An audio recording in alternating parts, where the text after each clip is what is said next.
Well, in today's video, I want to show you how you can improve your ankle mobility with a massage gun. And what we're going to go through is we're going to use the massage gun to go looking for some of the soft tissue restrictions that might be restricting that ankle flexibility and show you a really powerful technique that you can use to hopefully give you an instant improvement in how flexible those ankles actually are. And if you can hang around toward the end of the video, I also want to go through the main reason behind why your ankle has likely become stiff in the first place, so that you can also work towards improving that so that you don't need to keep doing things like this forever. So let's get into it.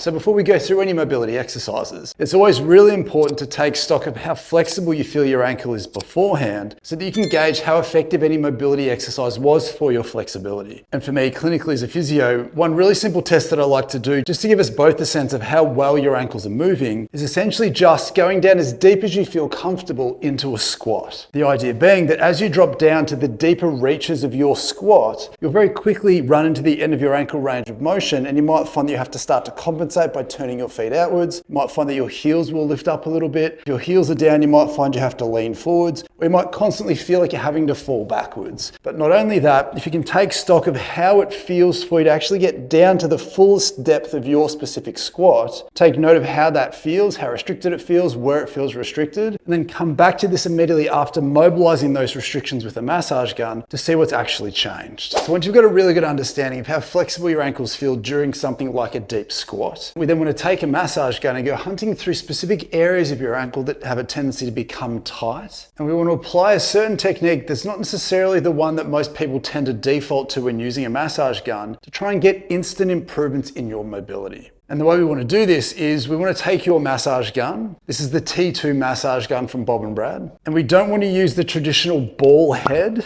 We actually want to use the bullet-shaped head instead. So the first place that we want to go looking for you is essentially the muscle tissue on the inside of your leg as it runs down into your ankle. Now, this muscle is essentially your tibialis posterior muscle. The muscle belly itself sits up into this lower part of your leg, and the tendon attaches down into the arch of your foot. So once you've turned your massage gun on, what we actually want to do here is, instead of using our traditional massage gun technique where you put some pressure through the area and you let the vibration from the massage gun do the work for you, what I find is a lot more beneficial and faster acting is that once you've located something that feels a little bit tight or tender, we get you to keep the massage gun on that spot. And while you're doing that, we can use the vibration and the pressure from the massage gun, coupling with active ankle range of motion, to shear free some of that restriction that's underneath the head of this massage gun. And what you'll find is it might be a little bit tender to start with, so please be gentle, or as gentle as you need to be here. But after 3 or 4, 5, 6 of these motions, you should feel like it starts to loosen up a little bit faster. And then after sort of 30 seconds to a minute of doing this, if you then go and recheck your squat again, so for me, if I just squat down again right after doing it, I automatically feel like there's less restriction on the inside of that ankle than what there was beforehand when I did my squat. So once you've had enough of that tib post medial part of your ankle, the next place we want to turn our attention to is the outer part of your shin as well. This area houses your perineal tissue, which is the musculature that runs down the outside of your leg behind your ankle bone before inserting into your foot. If you have a clicking ankle, particularly on the outside, often that suggests that these muscles could be tight. So if we take the same approach again, you might very quickly find that there is some tender spots here that may also need your attention. Once you've found a spot that feels a little bit juicy, stay on that spot, and then as we did before, try and use general gentle movements to shear that tissue free. So ideally what we want to do is we want to lengthen those tissues while it's under tension from the massage gun. And because these tissues run the length of the outside of your leg, it can be really beneficial to turn your foot inwards to open up the outside of that leg. So gently turn your foot away, point your toes if you need to try and find a version of this that you feel shears free the tissue underneath that massage gun before continuously working your way down lower and lower, looking for anything that you feel is a little bit more restrictive than it could. And after a few seconds, it does feel like it starts to soften up a little bit more. So keep working your way down, all the way down the outside of that leg. Obviously don't go down onto the bone. There's no point obviously, but it may also not feel nice to do that. Anything soft tissue based, just take your time working through that area. Feels really tender and sensitive, be gentle gentle, don't be silly about it. And then once you spend some time working on the outside, we come back again, do your deep squat once again. And for me, I don't feel as tight as I did before, but I don't feel like it's loosened me up more than the tibialis posterior did for me. So far, for me personally, the tib post seems a little bit more restrictive than my perineals. Let me know in the comments down below which order of these you feel is the most restrictive down to the least restrictive, and which one you feel the massage gun had the biggest impact on as well. And so once you spend some time working on the inside and the outside of your shin down towards the ankle, one of the most neglected parts of ankle mobility is restriction through the tissues at the front of your shin as it crosses your ankle. The bulk of this musculature here is your tibialis anterior muscle. It essentially sits at the front of your shin,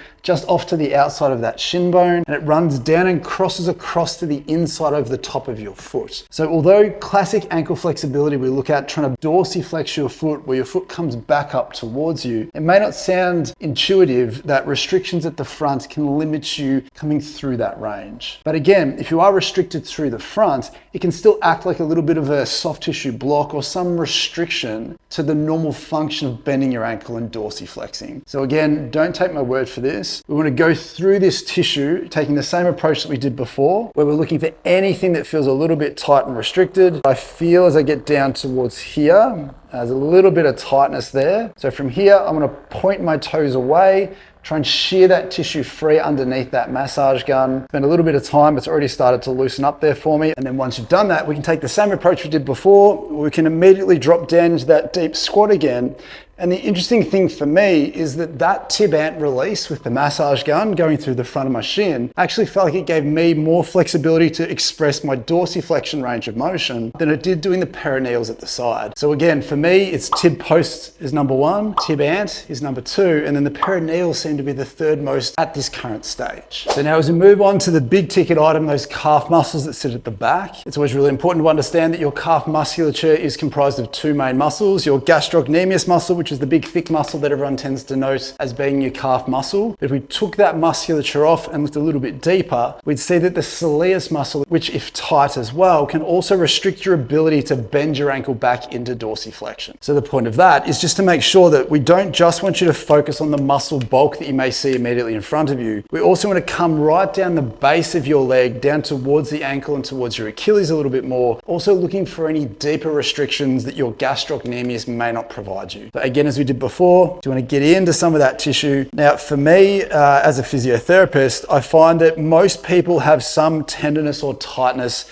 in the medial or the inside part of that gastroc. But interestingly, the majority of people also have a lot of thickness and tightness down the outside of that gastroc as well. So we just want to make sure that we're locating and looking for anything through there that also feels a little bit tight. And again, we're pretty far away from the ankle, but just remember that it still crosses the ankle from above. So if this is tight, it can still restrict your ability to bend that ankle. Same deal again. Once you've found something that feels a little bit tender, so that there for me feels a little bit tight, I want to gently bend and flex my ankle back towards me to shear that tissue free. What's really interesting to note about the gastroc versus the soleus is that you're going to get a lot more specific tension out of this exercise by having your leg straight, because by straightening your knee, it's also going to tension up the gastroc from above, meaning that when you bend and flex your ankle, you're going to get a lot more tension pulling through that gastroc if you've already tensioned it up from the other side. And as you work your way down a little bit lower towards that soleus, underneath that area, then this particular spot through here, sort of near your Achilles, once you've found a good spot there, that's when gently dorsiflexing your ankle over the top will have a more immediate impact with your knee bent. But again, go looking up and down that calf for any areas that you might find are a little bit more restricted, working your way on the outside, and then making sure that you also work towards the inside of that as well. Paying close attention to anything that you might find is a little bit tight and restricted. The tighter this tissue is, the harder it's going to be for your ankle joint to express normal range of motion. And I didn't mention this at the top of the video, but one of the reasons why having ankle mobility is important is that not only is it just a thing that we are designed to have, it's a right that you have as a human to have mobile, flexible ankles. But from a physiotherapy perspective, ankle restriction is one of the single biggest contributing factors to other leg dysfunction. If you are someone that deals with bunions, if you deal with navicular bone pain, if you have flat arches, if you have plantar fasciitis, Achilles dysfunction, shin splints, any form of knee pain, if you have some hip dysfunction, even lower back pain to some degree can be influenced influenced by a lack of range of motion all the way down at your ankles, because it's something that your body has to compensate around to complete the same task. So one of the interesting things about mobilizing restricted ankles is if you can find a particular spot that really releases some of that restriction, and you then feel like your squat technique gets a little bit better and a little bit deeper. And you might also feel that a grumpy knee might start to feel a little bit nicer. Some foot or ankle issues that you may have been having previously may mysteriously start to improve a little bit if it was based upon that restricted ankle function. So again, once you spend some time doing that, turn that massage gun off and then immediately come back and squat down as deep as you feel comfortable. So again, for me, it's no surprises that that is number one. As I released some of the handbrakes at the back of my calf, it physically made it easier for me to express that dorsiflexion range of motion more. So again, let me know in the comments down below what was your ranking. Officially for me, the calf was definitely number one, but it was closely followed for me by that tib post release. Number 3 was the tib ants up at the front. Number 4 was the perineals at the side, the outside. As I said, your restrictions may be different to the next person's, but it is really good to understand which area that you need to know so you have a tangible path forwards, so that when you're using your massage gun, you have a goal in mind and you're not just hoping that it does something positive. And if you're wondering, this is the T2 massage gun from Bob and Brad. If you're thinking of purchasing a massage gun, I'll leave a link in the description below. There's a discount code attached to that. And if you go on to purchase one of these guns, I will receive a small commission, which will also be a great support to me as well. So now once you've got a great understanding of which particular part of your ankle soft tissue might be restricting your ankle flexibility the most, as I said at the start of the video, it's now worthwhile having a conversation about why is that tissue actually tight in the first place. What I think gets neglected a lot is that we look at a lot of the dysfunction that we accrue, and it's very easy for us to assume that it's just a normal part of life, because there isn't often a very obvious scenario that stands out to you as to why that became that way. Now, if you had broken your ankle at some stage and you feel like you just didn't rehab it to the degree that you would have liked, then it's very reasonable to expect that that ankle flexibility may be reduced because of that experience. But for most people, we just end up having stiff ankles. And in the absence of something obvious, it is easy for us to say, well, maybe it's just age related, maybe it's bad luck,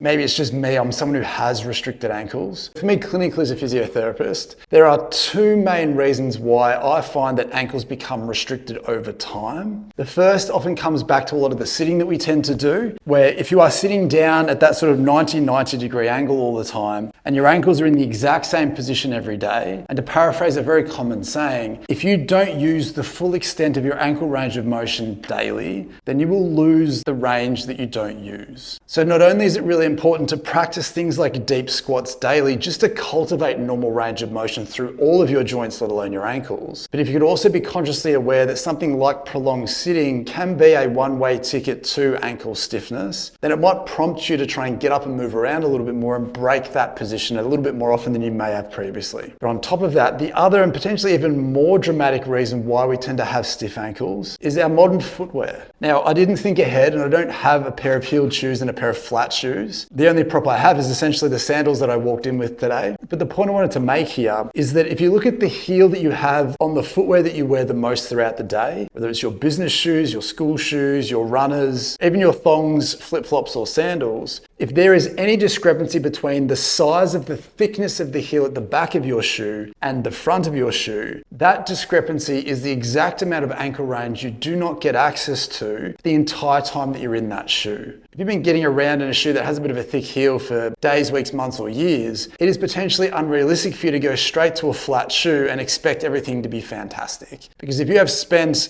a large period of time essentially losing some of that ankle flexibility, as soon as you put it into a shoe that then asks you to find that flexibility, which you currently don't have, then again, it plays into that dysfunctional pattern where instead of going through your ankle flexibility, the body has to work around a dysfunction, causing everything else up and above in the chain to be loaded differently and potentially setting them up for dysfunction if that goes on for long enough. So not only is it really important to take a look at the size of the heel that you have in any of your shoes, and eventually as your ankles become more flexible, maybe you cultivate that range of motion a little bit more with deeper squats and deeper ranges of motion. As you become better at those things, you might find that your next pair of shoes could be a little bit lower, and then lower and lower until the point where you feel like getting around in a flat shoe or a barefoot shoe feels naturally more comfortable. So with that being said, I genuinely hope that was helpful. Please let me know which one of those 4 areas that we addressed with a massage gun gave you the biggest bang for your buck in terms of improved ankle flexibility. Please like the video if you found it helpful, and subscribe to the channel if you do enjoy this type of content. But as always, thanks for watching, and I'll see you there.